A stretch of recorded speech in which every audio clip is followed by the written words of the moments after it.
let's talk about how we both approach macro events now in our investing lives. I'll talk about mine.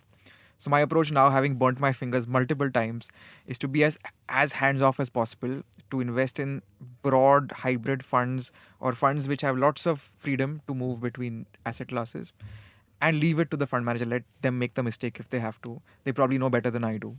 What is your I strategy? would not agree with that. Matlab, some fund managers might know more, but most of them are really not. I mean, see, if you look at the performance of most Indian equity mutual funds, they fail to beat their benchmarks. So, if as an investor, Yeah, no, I'm if just contrasting against my own terrible records. no, I'm no, like, no. So, I mean, I'm sure your record, Neil, is much better than most people. So, it might be terrible in hindsight. But see, what I have also made multiple mistakes. So, one mistake that I made in 2008 was to bet a lot of money on a single fund manager let's not get into what happened there, but I did burn my fingers there and I lost some money.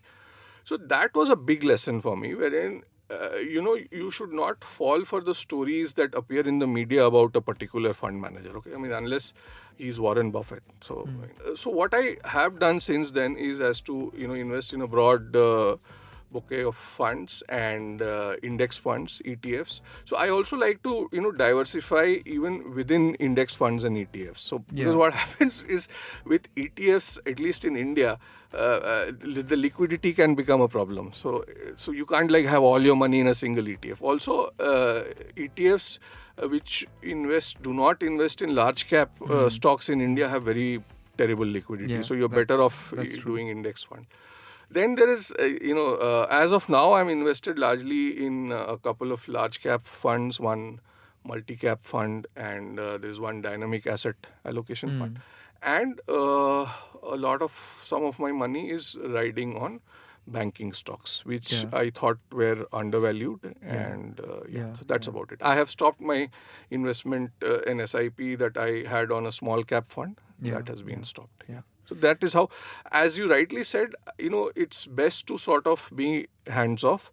But the problem again with me is because I understand the economy, it's very difficult to sort of remain hands off. So Yes. that is by far the best way to operate, as long as you're adequately diversified. Yeah, You yeah, do not have all your, like I right now, I don't have all my money riding on the stock market. A lot of my money is in FDs, I agree. public No, provident absolutely. fund, gold mutual funds. I mean, I don't own any real estate, but beyond that, I think I'm adequately Yeah. diversified.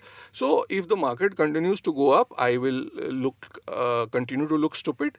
But to me, as a freelance writer, what is most important is return of capital. Yeah, Right? yeah. Return on capital is the second most Sure, important sure. thing. So that is I am Yeah, quite yeah. conservative, and that is how Correct. I approach. So. Yeah. So I'm actually quite similar. The only difference is that instead of picking mid versus small cap or a sector fund, I just pick broader based a Actually, flexi that cap. makes more sense. I mean, so this is again, me being, the fact that you try to sort of implement it in your own life and make a mess of it.